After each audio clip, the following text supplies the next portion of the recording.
everybody. Hi, Tamar. So, welcome to our new high society video. Today, we're gonna talk about none other than Mr. Benjamin Netanyahu. We're gonna do a character breakdown of the Israeli Prime Minister. We're sure that you have seen him at one point or another, walking in the dark alleys at night, feeding off Muslim babies. I'm sure you've seen him on the news. His beautiful baritone voice. Right. His comb over. Bibi is practically an American. I mean, a huge part of his identity, especially his political identity. I would argue his political identity is 90% American. Yes. And he grew up in America. He left the United States to serve in the military, in the our version of Delta Force. Yeah, or SEAL Team 6 or something. No, SEAL Team is Shayated. Okay. Top, super elite, right? Top units in the world. So let me tell you a short story about that. When I was in the military, they had a drill in our base. And what about his brother? His brother was much more Israeli than him. He was a commander in Sayat Matkal. Bibi was just a small officer, a petty officer. He led the raid. His brother led the raid to rescue hostages in Uganda after Air France flight was kidnapped by German/Palestinian terrorists. And they put all the Jews in the terminal, and they took over they turned around the plane, landed it in Entebbe, with a lot of intelligence, with the Mossad and whatever, and bravery. Sayed Matkal went all the way to Uganda, infiltrated the terminal, and released all the hostages. All of them. All of the hostages that were there. One or two hostages died. I think one of them was in the hospital. Yeah. Yoni Netanyahu, the commander, probably doing some mistake. That's what people say. Was killed. He was killed during the operation, and it's also the name of the operation is Operation Entebbe / Operation Jonathan. Yeah. So he became like a folk hero, like a symbol. Hostages aboard that Air France jet hijacked last Sunday were freed today. We heard in the news that it was a rescue mission and that the hostages had been freed and that one officer had been killed. I said, why did they say one officer?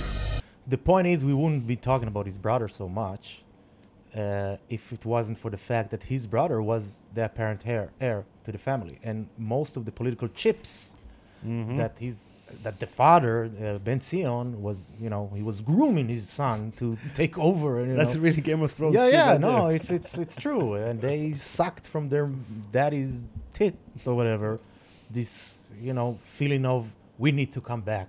Did I tell you the story that I heard about him? So it's going to be a little bit specific. A friend of mine, just like after a few years that I've known her, just like offhand started to tell this story. When I was younger, she's like 65 or something. I lived next to where the Kiryat, whatever the big military base in Tel Aviv. And her neighbor used to date some guy that nobody knew that was going to be important. And that guy was Benjamin Netanyahu. He worked right there. And then they broke up. So she asked her what went on. And she said, yeah, he's very, very good looking. But why does he have such a small... Okay, so his brother died. And then when he went into public office, he started as the representative in the UN. Yeah, I'm the ambassador to the UN. Yeah, and people say that he did a good job because he's very eloquent. Leslie,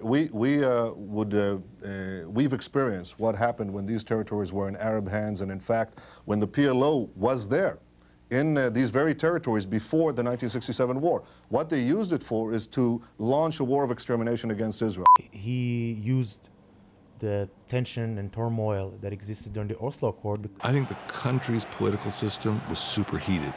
It was like a car riding on a highway that had no water left in the radiator. And you could look at the temperature gauge, and it's all the way in hot. He used his entire rhetoric power and everything to basically incite against Rabin And Arabs. and the Arabs. He went to the places where they had a terrorist attack right after the terrorist attack, Yeah. and right there on the blood Yeah. was interviewed by television. Yes, and said some horrible things. He were like in the most extreme demonstrations. They were like he was in some kind of a procession. It was some kind of a procession with a casket behind him. Says the death of Zionism and a rope, a hanging rope. Oh, it said Rabin. Rabin is a traitor. Yeah, No, but he didn't see it. It was behind him, like Yeah. 3 feet behind him. He didn't see it. He championed a huge demonstration in Zion Square in Jerusalem. Super violent, super violent. And they had pictures of Rabin as a Nazi. They SS said Nazi. Rabin is a traitor. Rabin, with fire and blood, we'll expel Rabin. And he was like on the porch, like Mussolini, like and gave this very violent, very dog whistle. No, these are territories. We'll never give them down. Right, jingoistic. אני אומר כאן לממשלת ישראל שמתרפסת בפני האיש הזה. אני אומר לה בשם הציבור הגדול הזה. אנחנו כאן כי לעולם לא ניתן לחלק מחדש את ירושלים. Netanyahu would later say he never saw the ugliest moments that night. Throughout Israel, the anger boiled over.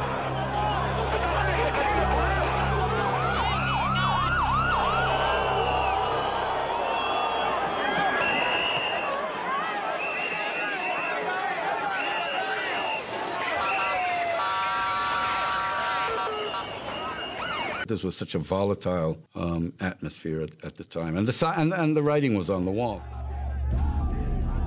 And he was still favored to beat Bibi in next year's election. Yeah.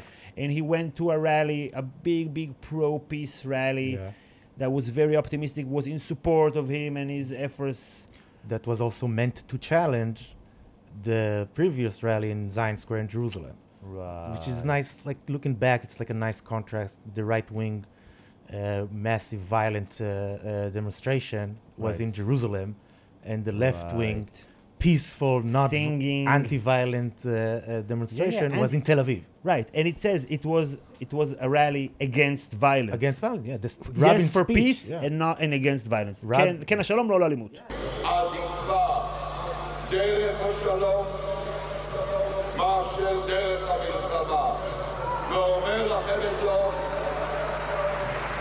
מי שהיה איש צבא, מי שהיה שר ביטחון ורואה את כאבי המשפחות של חיילי צה"ל למענם, למען בנינו, נכדינו, במקרה שלי. אני רוצה שהממשלה הזאת תמצה כל צדק, כל אפשרות לקדם להגיע לשלום כולל. And the speech that Rabin gave was violence undermines the foundations of democracy. That's basically the quote from Right. this. Right. ואתם כאן, בהתייצבותכם בעצרת הזאת, מוכיחים עם רבים אחרים שלא הגיעו לכאן, שהעם באמת רוצה בשלום ומתנגד לאלימות. אלימות היא כרסום יסוד הדמוקרטיה הישראלית. And then they sang and they hugged. Yeah. And then Rabin went down. First, Peres went down the stairs, went into his car. Yeah. And then Rabin went down the stairs into his car. And got shot. That's him coming down the ramp. The man in the blue t-shirt approached. 3 shots from behind. The Israeli Prime Minister and got shot 3 times. Yeah, and his killer, by a right-wing extremist, and his killer said, "I wouldn't have done that if I wouldn't have had the feeling that I have, they have my back. Yeah. Like I have many people behind me that they will call me murderer or whatever, but there will Also rabbis. Yeah. It wasn't just like there was a whole atmosphere. We had a lot of rabbis saying that you should kill him. Yeah, and they had, cursed like, him. Cursed They him. made a voodoo, They made a voodoo something. ritual against him, against Rabin. Yeah. And so Rabin died, and then everybody said Bibi is toast. Yeah. Because he incited so much violence, and Yeah. then his political adversary got shot. Yeah, and there was a feeling Got even the right shot. wing is toast. Outside the hospital, the crowd began to chant, "Bibi is a murderer."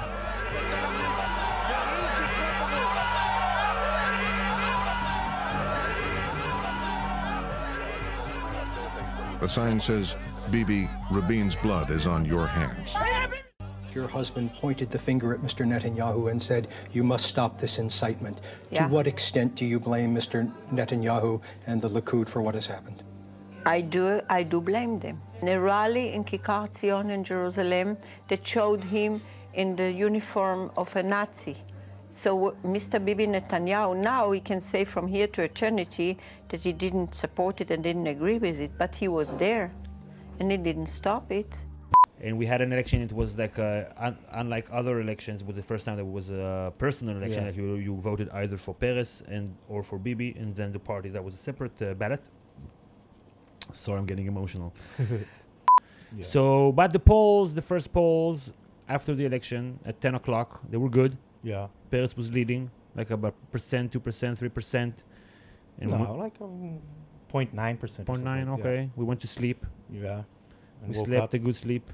We woke up. watching Likud people cheering and happy. We went to sleep with Peres. We woke up with Bibi. Yes. That's the saying. Yeah. That was very sad.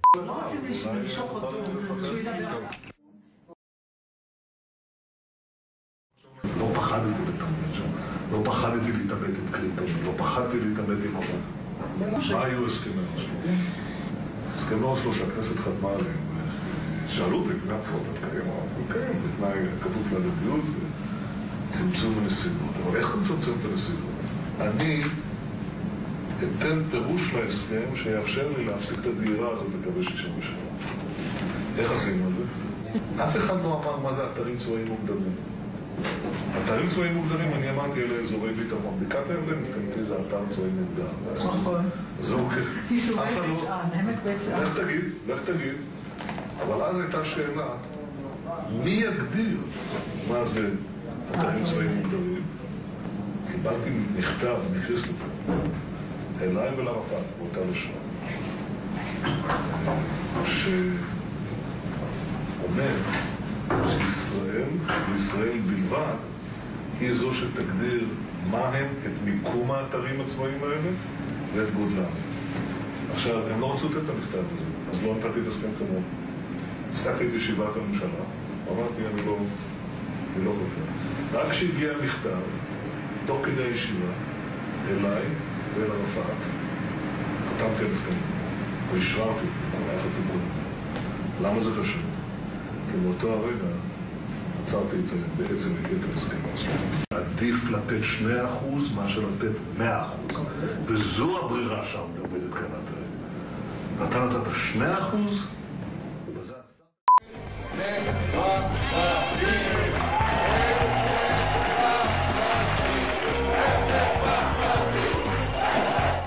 And they toppled his own government, went to re-election, and he lost by 10% to the savior, Ehud Barak, the savior, for peace. And everything was going to be good because Bibi was finally out of our lives. There is no question whatsoever that Saddam is seeking and is working and is advancing towards the development of nuclear weapons. No question whatsoever. If you take out Saddam's regime, I guarantee you that it will have enormous positive reverberations on the region. Yeah. So every time you hear him speak about Iran, just remember that. Remember. As a Prime Minister of Israel, has Iran crossed your red line? Well, the way I would say it, David, is they're in the red zone.